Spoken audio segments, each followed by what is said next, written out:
স্বামীর গায়ে কখনো পারফিউমের গন্ধ খুঁজতে যেও না, কারণ বয়ফ্রেন্ডের গায়ে পারফিউমের গন্ধ থাকলেও স্বামীর গায়ে থাকে না।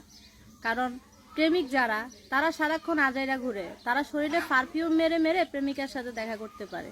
কিন্তু স্বামী যারা, তারা পরিশ্রমের কাজ করে, তারা কষ্ট করতে করতে তাদের গা দিয়ে ঘাম ঝরে, তারা রূপচর্চা করার সময় পায় না। তাদের টার্গেট থাকে যে আমি কিভাবে আমার ফ্যামিলিকে ভালো রাখবো, কিভাবে আমার বাবা মাকে আমি ভালো রাখবো।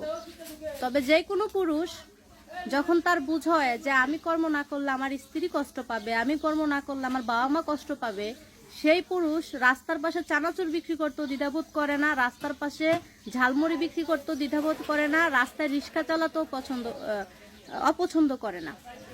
সে সব পেশাকে ভালোবাসে। তার টার্গেট হচ্ছে যে আমি টাকা কামাতে হবে, কারণ হালাল পথে যদি সে 1 টাকাও রুজি করে সেটাও আলহামদুলিল্লাহ। কারণ পুরুষ মানুষ বিয়ের পর অনেক পরিবর্তন হয়ে যায়। একটা সন্তান হয়ে গেলে তার মাথায় আরো দায়িত্ব বেড়ে যায়। সন্তানটা যখন পড়াশোনা করার মতো হয়ে যায় তখন তার আরো দায়িত্ব বেড়ে যায়। যেই ছেলেটা অবিবাহিত থাকতে সপ্তাহে 2-3টা গেঞ্জি না নিলে তার মন ভরতো না, সেই ছেলেটা বছরের পর বছর চলে যায়, তার গায়ে শার্টটা পরিবর্তন করে না।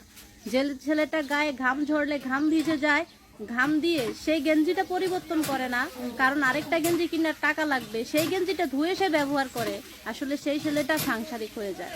সংসারের দায়িত্ব, সংসারের কর্তব্য। আমরা নারীরাও হয়তো ভাবি যে আমি সুন্দর স্মার্ট ছিলাম, আমি চাইলে তো একটা চাকরিজীবী একটা পুরুষ বিয়ে করতে পারতাম, একটা ধনী পুরুষ বিয়ে করতে পারতাম, তাহলে আমার জীবনে কেন এরকমটা আসলো। তবে আমি মনে করি যে একজন ভালো মনের নারী সবসময় শুকরিয়া আদায় করা উচিত যে আমার স্বামীর ইনকাম কম হলেও আমি একটা ভালো পুরুষ পেয়েছি। এমনও আপুরা আছে যারা অনেক ধনী স্বামীর কাছে বিয়া বসছে, কিন্তু স্বামীর ভালোবাসা তো তার দূরের কথা, তার মুখের ব্যবহারটা টুকুও পায় না। সেই নারী প্রতিনিয়ত বলে যে আল্লাহ কেন আমাকে দুনিয়া থেকে নেয় না। কারণ মানুষের মনের হতাশ হতাশ ভাব যেটা, সেটা খুবই ভয়ঙ্কর। কারণ মানুষ না পাওয়ার যন্ত্রণাটা যে কতটা কঠিন সেটাও একমাত্র সেই বোঝে।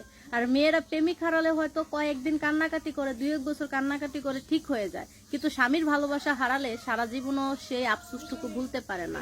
কারণ মেয়েরা হয়তো কষ্ট পেলে কাউকে প্রকাশ করে না, এটা সত্য। তবে হ্যাঁ, তারা সবসময় চায় তাদের স্বামী তাদেরকে ভালোবাসুক, তাদের স্বামী তাদেরকে কেয়ার করুক। ঠিক তেমনি একজন স্বামীও চায় যে সে যতটা পরিশ্রমের কাজ করুক না কেন, তার স্ত্রী তাকে বুঝুক, তার স্ত্রী যদি তাকে সম্মান করে, তার সন্তানরা যদি তাকে ভালোবাসে, তার এর থেকে বড় চাওয়া পাওয়া কোনো কিছু নাই। কারণ একজন পুরুষ কাজ করে যত টাকাই পাক না কেন, সে কিন্তু পরিবারের পেছনে খরচ করে। একজনের ইনকাম দিয়ে কিন্তু একটা পরিবার চলে। আসলে সেই কষ্টটা যারা বুঝে তারা স্বামী অসুন্দর হলেও ভালোবাসে, কারণ পুরুষের সৌন্দর্য ধরে রাখার সময় নাই, তারা পরিশ্রমের কাজ করে। সৌন্দর্য এমনিতেই হারিয়ে যায়, ধরে রাখা যায় না।